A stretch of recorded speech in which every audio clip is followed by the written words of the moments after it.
Hello and welcome back to my channel. बात करने वाले इस वीडियो में साइंट लिमिटेड को लेकर के।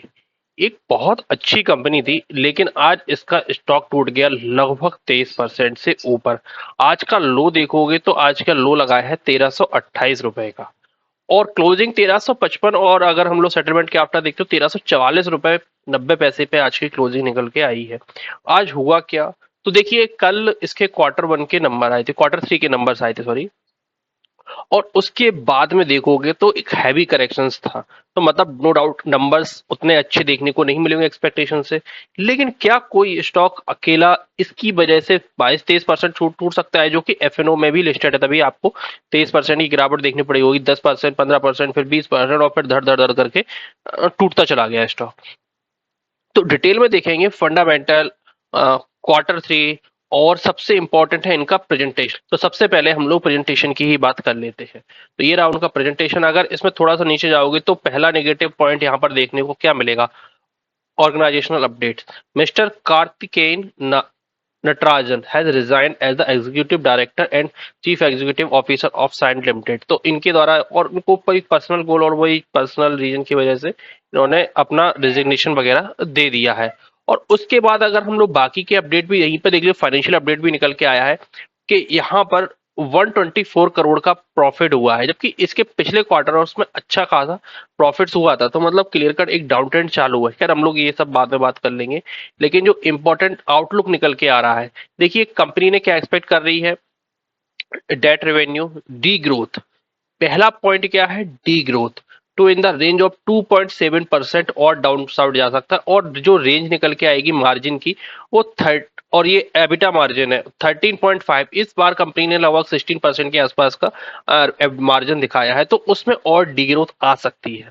तो ये दो मेजर पॉइंट रहे कि इसके स्टॉक के गिरने के। अब देखिए नेगेटिव पॉइंट पहला, चलिए पहले नंबर्स देख लेते हैं। तो सबसे पहले देख लेते हैं क्वार्टर के नंबर्स। अगर क्वार्टर के नंबर देखोगे तो पिछले साल जिस रेंज में अगर देखोगे तो 1821 करोड़ का रेवेन्यू आया था, तो 1926, तो ठीक है, रेवेन्यू तो ठीक ठाक देखने को लग रहा है। लेकिन जब मार्जिन पे नजर डालते हैं, 18% के एबिटा मार्जिन, और इस बार सिर्फ 14% के एबिटा जो मार्जिन निकल के आए हैं, तो क्लियर कट डाउनसाइड देखने को मिल रहा है। और जो प्रॉफिट पे भी नजर डालोगे तो 153 करोड़ से घटकर के कितना रह गया? 128 करोड़ रह गया। और रिसेंट क्वार्टर से भी देखोगे तो 187 करोड़। लेकिन अकेला ये फैक्टर नहीं है। देखो, एक तो मार्केट गिर रहा है, ऊपर से मैनेजमेंट की तरफ से एक रेजिग्नेशन आ गया, और तीसरा सबसे इंपॉर्टेंट एक और निगेटिव डिग्रोथ दिखा दी। तो ये तीनों फैक्टर बन के स्टॉक को सीधे तौर पे इतना बड़ा जो कैंडल बना है, इसको बनाने के लिए एक तरीके से रिस्पॉन्सिबल थे। तो ये तीनों चीजों की वजह से आज स्टॉक हम लोगों को गिरता हुआ देखने को मिला। अब अगर कंपनी के हम लोग फाइनेंशियल देख लेते हैं, तो अभी देखोगे तो 14,950 करोड़ के आसपास का मार्केट कैप है। स्टॉक का पी देखोगे तो 23.6 पर आ चुका है। आरओसी आरओई काफी अच्छे हैं, नो डाउट। डेट भी कोई ज्यादा देखने को नहीं मिल रहा है, इससे ऊपर तो कंपनी का फ्री कैश फ्लो ही है। और डेट टू इक्विटी भी देखोगे तो 0.11 की है, तो कोई ऐसी दिक्कत नहीं। पीजी रेशियो डेफिनेटली थोड़ा सा हाई देखने को मिलता है। प्राइस टू बुक वैल्यू 3 के नीचे आ चुका है अब। और इंट्रेंसिक वैल्यू देखोगे तो 953 रुपए की निकल के आती है, जो कि काफी अच्छी है, नो डाउट। और जब एक बार और सेटलमेंट हो जाएगा, मार्च का अपडेट आ जाएगा, तो ये डेफिनेटली जो बुक वैल्यू है ये भी हम लोगों को बढ़ती हुई देखने को मिलेगी। मोस्ट प्रोबेबली है कि ये 500 के ऊपर निकलती हुई देखने को हम लोगों को मिले। और अगर हम लोग कंपनी की अभी बैलेंस शीट देखते हैं जो सितंबर की है, तो उसमें भी कंपनी के पास 5,000 करोड़ के रिजर्व है, और नो डाउट ये आराम से 5400 करोड़ के आसपास नो डाउट देखने को हम लोगों को मिल सकते हैं। 5400 हो, 5300 करोड़ के आसपास हो।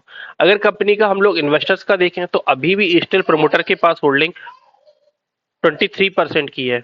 वहीं अगर हम लोग एफआई की होल्डिंग देखें तो एफआई की तरफ से भी 28% है। डीआई की तरफ से थोड़ी सी होल्डिंग बढ़ती हुई देखने को मिल रही है, और पब्लिक के पास भी होल्डिंग 17.5% की निकल के आती है, जो कि काफी अच्छी है, नो डाउट। मार्केट में फ्री फ्लोट ज्यादा अवेलेबल भी नहीं है, और पिछले क्वार्टर्स में देखोगे तो ये डिक्रीज ही हुए हैं। अब जो गाइडेंस वगैरह है उसका फैक्टर इन, तो ये देखने को रिजल्ट मिल रहा है कि आराम से ये सारी चीजें फैक्टर हो गई है।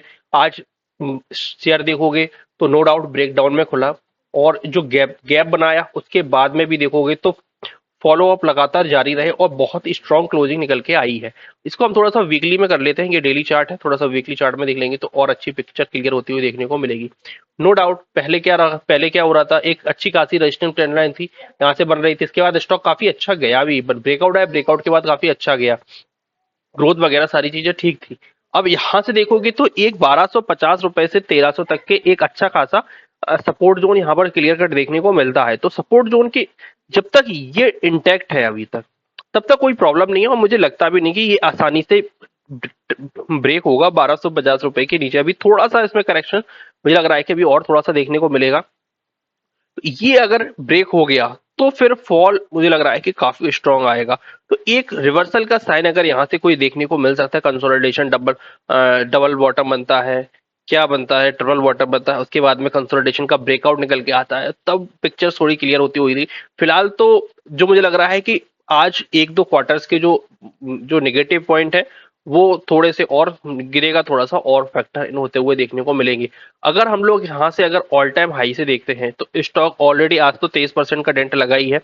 45%, 44% का करेक्शन ऑलरेडी इस स्टॉक में अपने ऑल टाइम हाई से हो चुका है। तो इतनी बड़ी कंपनी के लिए इस प्रकार का करेक्शन जनरली नहीं होता है, लेकिन जब बहुत सारे नेगेटिव पॉइंट मिल जाते हैं तो ये होता है। और ये एक अपॉर्चुनिटी भी हो सकती है कि इतना करेक्शन हो चुका है तो ये एक अपॉर्चुनिटी की तरह भी लोग बाग इसको चाहें तो देख सकते हैं कि हाँ, एक जो 2400 रुपए प्राइस चल रहा था वो स्टॉक अब हमें आराम से 1400, 1350 रुपए, 1300 रुपए में देखने को मिल रहा है। तो ये एक अपॉर्चुनिटी की तरह भी इसको देखा जा सकता है। और कंपनी एआई के वगैरह में और सेमीकंडक्टर के बिजनेस में इन कर ही रही है। तो इन इन चीजों में थोड़ा सा वहां से प्रॉफिट आने में कंपनी को थोड़ा सा टाइम जरूर लगता है, और थोड़ा सा टाइम टेकिंग ड्रिवन होता है जब आप कंपनी में स्विच करते हैं। किसी भी कंपनी में थोड़ा सा टाइम लगता है। तो कंपनी भी नए सेगमेंट में जा रही है, तो और जो फ्यूचर भी है, तो इन सेगमेंट में आने वाले टाइम में और हम लोगों को अच्छी प्रॉफिट ग्रोथ देखने को मिल सकती है, जो कि कंपनी एक्सपेक्ट भी कर रही है। तो ये थे डिटेल में साइंट को लेकर के, डिटेल में टेक्नो फंडा क्वार्टर 3। वीडियो अच्छा लगा हो तो शेयर करिए, चैनल को सब्सक्राइब करिए, वीडियो को लाइक करिए, और किसी भी निवेश से पहले अपने फाइनेंशियल एडवाइस की सलाह और अपनी रिसर्च भी जरूर करें। मिलते हैं अगली वीडियो, उस वक्त तक के लिए धन्यवाद।